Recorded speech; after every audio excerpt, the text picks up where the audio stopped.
সাব্বাস।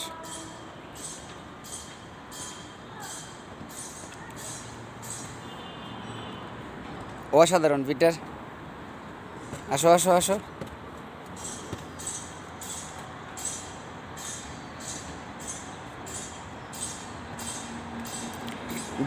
ডটমুন্ড আর ফ্রাঙ্কফুর্ট 3-3 গোলে ড্র করছে। অনেক ভালো খেলা হয়েছে, অসাধারণ খেলা। আজকে অনেক ম্যাচ আছে বুন্দেসলিগায় আছে, লা লিগায় আছে, ইংল্যান্ডে আছে এফএ কাপ। অনেক অনেক অনেক। সাব্বাস পিটার, আসো আসো আসো। অসাধারণ। যাও, আসো আসো।